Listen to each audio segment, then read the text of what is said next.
So when it says preaching and evangelizing, heralding the gospel, proclaiming the gospel, and evangelizing, this is what it means. So if you want to know what it means to go and preach the gospel and evangelize, here it is.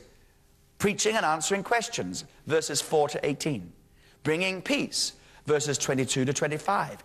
Liberating captives, verses 26 to 39. Healing the sick, verses 43 to 48. Raising the dead, verses 49 to 56. Let's start that and see how far we get, because that's preaching and evangelizing.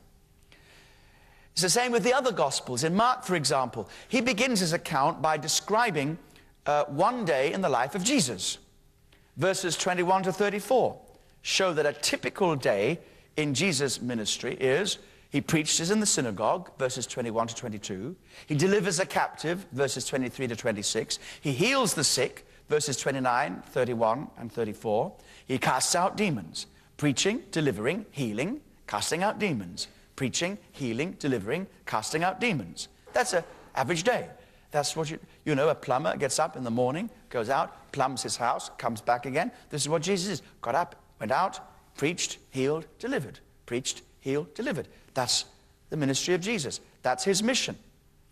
In the gospel, in every one of them, we see Jesus ministering to large crowds, but also small groups of people, one-on-one encounters, touching people at their point in need. But the mission of Jesus was always multifaceted. The people of his day would have been aware of many, many different things, but three things they saw him do above everything else. They saw him release people from the grip of evil, he saw them heal their diseases, and he saw them teach about God's kingdom.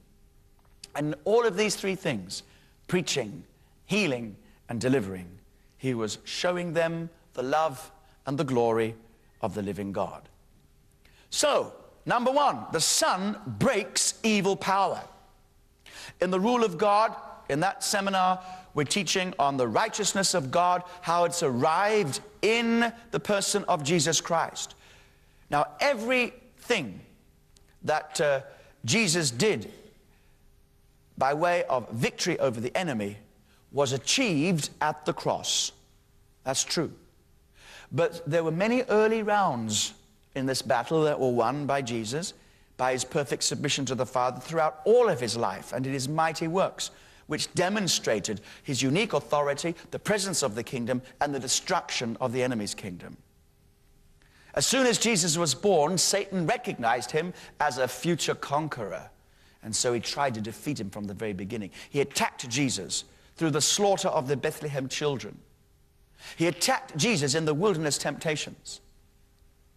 He attacked Jesus through the Nazareth's congregation's attempt on his life. The crowd's desire to make him a political ruler, that was an attack upon Jesus. You come and be this kind of a ruler. You want to rule? We'll show you how. No, that's the devil's way.